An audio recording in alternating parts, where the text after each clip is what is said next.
35 eco valley open tournament के sports secretary के साथ हैं। तो सेक्रेटरी सर हमें कुछ 35 इको वैली ओपन टूर्नामेंट के बारे में बताइए। वेरी गुड आफ्टरनून सबको। ये जो 35 ईगो वैली ओपन टूर्नामेंट है इस बार, ये ईगो वैली ओपन टूर्नामेंट जो एक बहुत हिस्ट्रिकल टूर्नामेंट है। ये जो ऑल अरुणाचल में one of the oldest tournament में गिना जाता है। 1985 से लेके शुरू होके आज 2023 तक खेल रहा है। तो इस बार हम लोगों का मेंस में 14 टीम्स आया, साथ ही साथ वुमेंस में 5 टीम और वॉलीबॉल 4 टीम मैन आया। तो कुल मिला के 23 टीम्स इस बार पार्टिसिपेट किया। तो अभी फाइनल जो दारी youth club versus MB squad के बीच में खेला जाएगा। तो अभी फाइनल मैच बाकी है। तो आइए हम ego valley open tournament 35 ego valley open tournament president sir से कुछ बातचीत करते हैं। तो सर हमें बताइए, ये 35 ईगो वैली के बारे में कुछ हमें बताइए। 35 ego valley open tournament inauguration से लेके आज फाइनल तक तो बहुत अच्छा चल रहा है। ऐसे देखा जाए तो गेम में स्पेशली बहुत चेंजेस हुआ है, और खास करके DFA का रेफरी लोग जब से ये मैच को कंडक्ट किया बहुत अच्छा हो रहा है। तो ये सर जैसे ईगो वैली ओपन टूर्नामेंट बहुत सारा खिलाड़ी प्लेयर्स प्रोडक्शन यहाँ से हुआ है। तो जैसे अभी इस बार अंडर 19 स्टेट लेवल में अरुणाचल में हमारा ईगो वैली डार्लिंग सर्कल से केंजोंग रिबा केमिन रिबा वहाँ पे अरुणाचल टीम के लिए खेला था। तो उन लोगों को ईगो वैली ओपन टूर्नामेंट की तरफ से कुछ फेलिसिटेट किया गया है कि नहीं, आप थोड़ा बताइए। तो मैं ये बताना चाहूँगा केमिन केंजोंग खास करके मेरा बेटा है। यहाँ ईगो वैली ओपन टूर्नामेंट में बॉल बॉयज होके उनको बहुत ही इंस्पायर हुआ है कि मैं भी एक दिन यहाँ मैं भी खिलाड़ी बनूँ। ये ईगो वैली ओपन टूर्नामेंट का ही पैदा है और इसका ही अच्छा रिजल्ट है। वो लोग को इस बार अरुणाचल टीम में क्वालिफाइड हुआ। तो मैं ये बार थोड़ा हमारा टाइम ठीक नहीं था, थोड़ा अच्छा नहीं था कि हम लोग ईगो वैली ओपन टूर्नामेंट वो लोग को थोड़ा रिकॉग्नाइज नहीं कर सका है।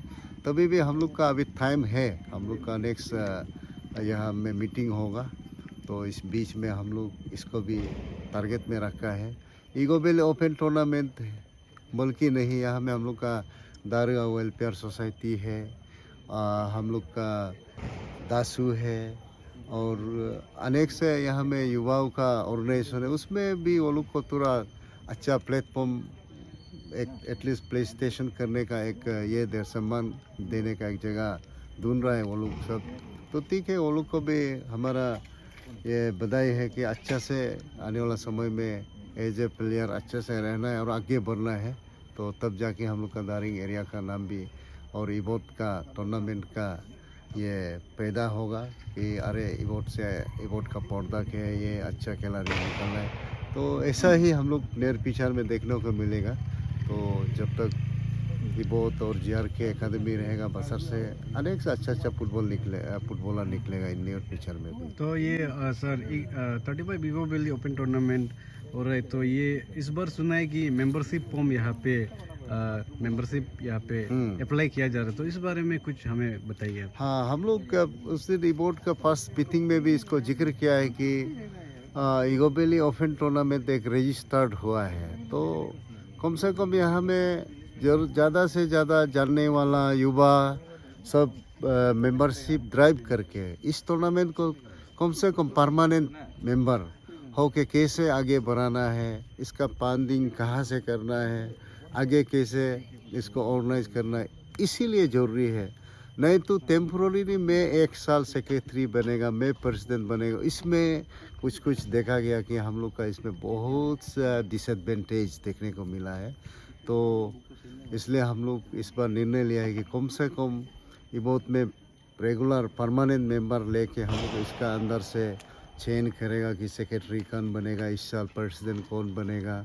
तो इस प्रकार इसको एक अच्छा ऑर्गेनाइजेशन बना के रखने से हम लोग आगे का फंड राइजिंग, जैसे हम लोग कोई भी लीडर या कोई भी मिनिस्टर से अप्रोच कर सकेगा कि इतना फंडिंग लगेगा इस बार इवोट के लिए। तो इस बार हम लोग अब देख रहा है कि जहाँ तहाँ वेल विशर से कुछ ऑफिसर से कुछ लेजिस्लेचर से जाके हम लोग अपना हाथ फैलाना पड़ता है कि इस टूर्नामेंट को चलाने के लिए। इसमें थोड़ा बहुत बार दिक्कत देखा है, बहुत प्रॉब्लम आया है।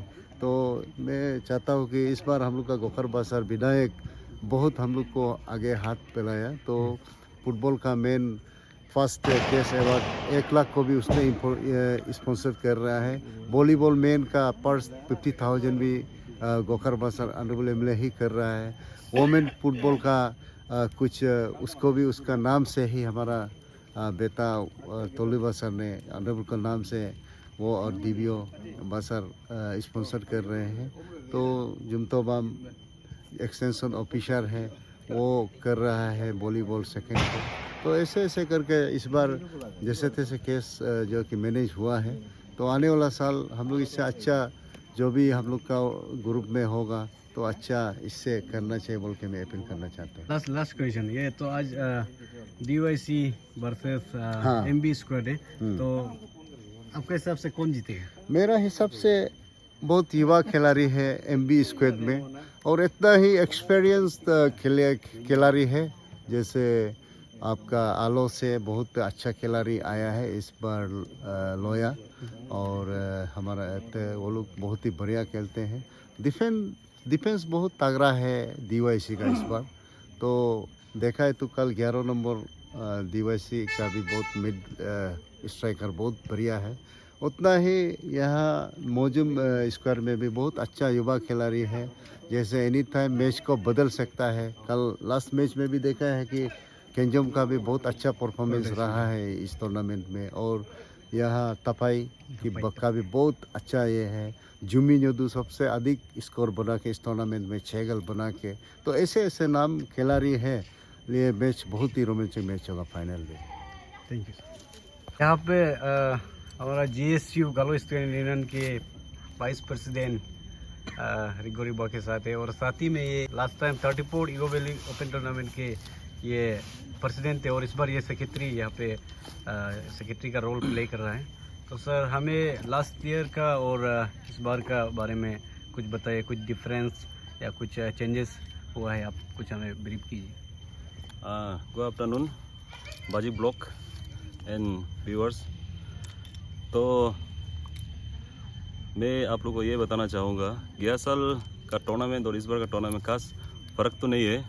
और हम लोग का जितना अदारे का यूथ था, गया साल अप्लीमेंट हिसाब से हम लोग किया गया था टूर्नामेंट को, और काफ़ी चेंजेस भी देखा गया। और उसी प्रकार इस बार भी सेम इसमें आपका मोड में जा रहा है। और गया साल first time 1 lakh cash prize दिया गया था, और इस बार भी फर्स्ट टाइम फिर से उसको रिपीट किया गया है 1 लाख। और गर्ल्स फुटबॉल का 50,000 और इस बार 50,000। हालांकि उससे पहले बहुत कम दिया जाता था। बॉयज़ का मान लो 50,000, गर्ल्स का 25,000, 30,000 ऐसे दिया जाता था। धीरे धीरे ये अप्लीमेंट आते जा रहा है। और इस बार का सक्सेस का बाद हम लोग जो है सारा कमेटी ये डिसाइड किया कि आने वाला साल को इसको और अप्लीमेंट कराएगा।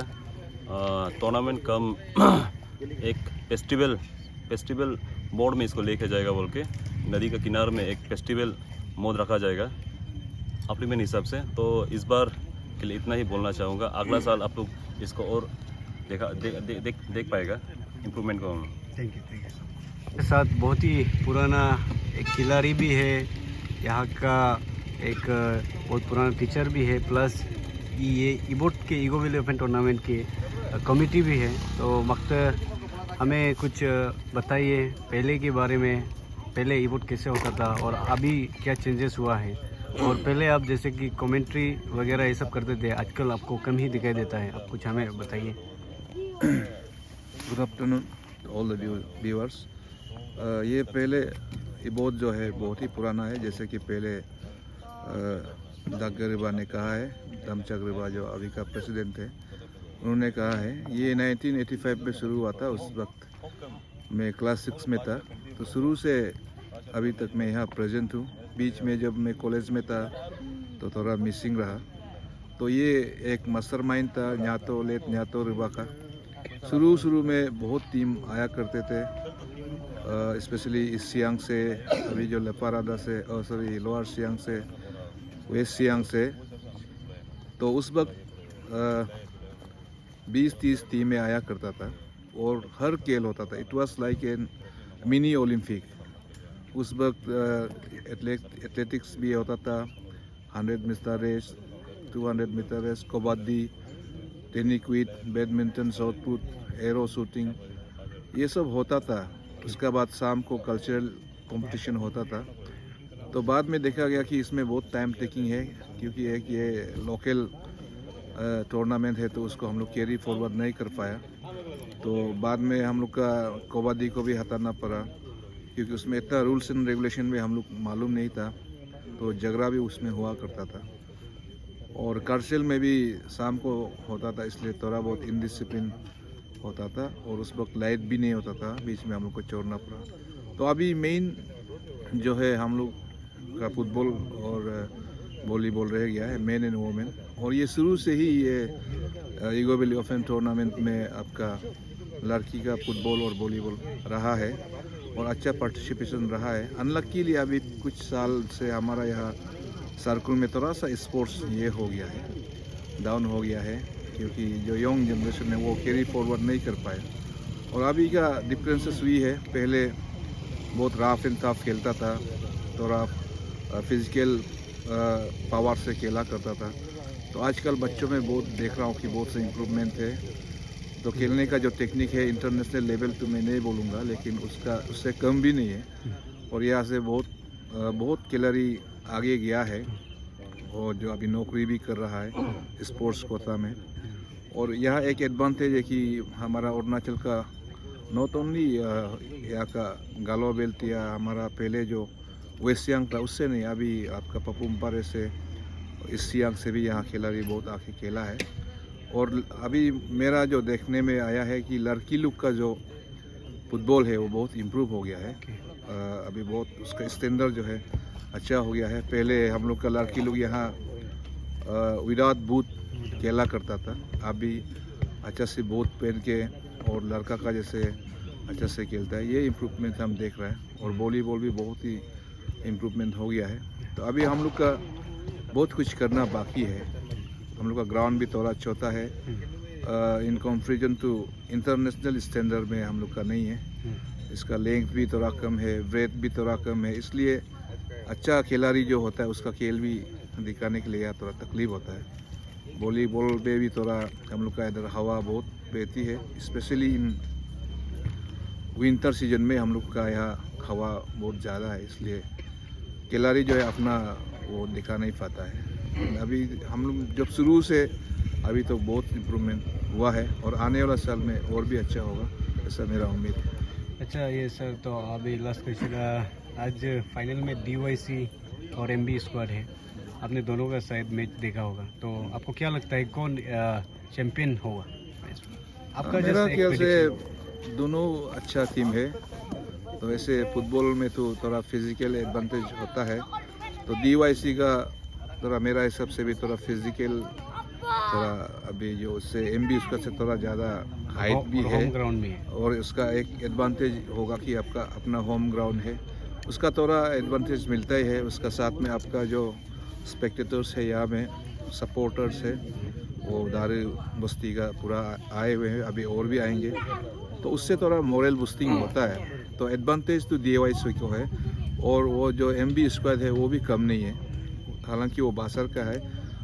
मेरा मानना है कि अभी बासर से भी काफ़ी लोग आए होंगे उसको चेयर अप करने के लिए, क्योंकि मैं भी खिलाड़ी रह चुका हूँ। तो जो चेयर अप होता है वो बहुत ही ज़रूरी होता है, वो ऑक्सीजन का काम करता है। तो अच्छा मैच होगा, लेकिन एडवांटेज मेरा हिसाब से DYC को होगा। Okay, thank you.